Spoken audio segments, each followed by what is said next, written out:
Hi friends. So, today I'm going to talk about what the heck is bullet journaling anyway. It's slowly morphed and evolved from what it was originally created for into craziness, which is great. It looks great. It's amazing. These people are doing works of art in their journal, which is absolutely fantastic. But that's a lot of pressure. And my favorite part about bullet journaling is that it evolves for you and your needs. It does not have to be over the top fancy. But when you're looking on Pinterest and Instagram, you think you have to be Monet in order to create a bullet journal, which is not true.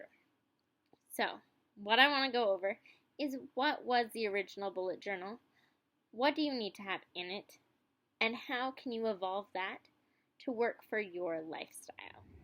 Alright, so in the link for the video description, I actually have the original guy who started bullet journaling and his video, but I'm just going to give a quick overview of what it's supposed to be. So bullet journaling was the idea that your planner and your journal and your to-do list would all be combined into one, which made your life way easier. It was supposed to be a simple format that you could do everything in one go. And with that simple format, he created this to-do list that worked for your planner. So if there was just a task that needed to be completed, you would put a dot by it.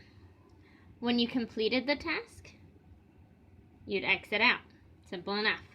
When a task was canceled, you'd originally have your dot because it's a task, but then you would cross it out because it got canceled. If you needed to schedule something, you would put an arrow going backwards because in theory, you have a calendar for your entire month that is on the page before.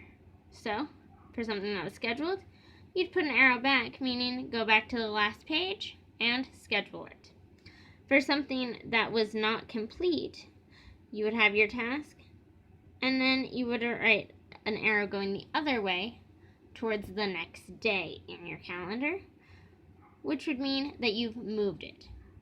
His idea behind it was you would write your same to-do list every single day. That way, you were motivated to complete things off of it, and you wouldn't forget about special tasks. He also had other symbols that were really helpful, including things like a circle was for an event, an exclamation point was something important, and you could also do lines for notes or things like that. I'll go over my index later on, but these are just some things that I have kept going.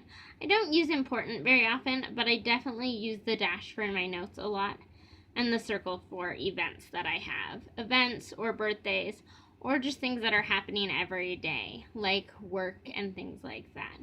I also have mine color coordinated, but his basic idea was it was simple. So you'd have your index, you'd have your table of contents,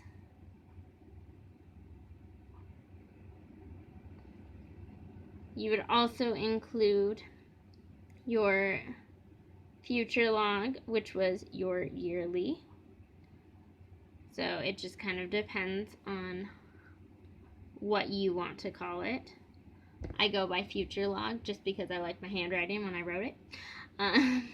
Future log, you have your monthly calendars, and then you have your daily, and those are those to-do lists that you change up every single day. And that is your basic bullet journal overview. It doesn't have to get more complicated than that, although you'll see that it easily can, and it does pretty quickly depending on what you're writing. So once again, thanks so much for watching. Please subscribe. I know I'm just starting out, so these videos are a little rocky, but I promise they'll get better. And remember that there is a link in the description of this video to the original bullet journal. Thanks.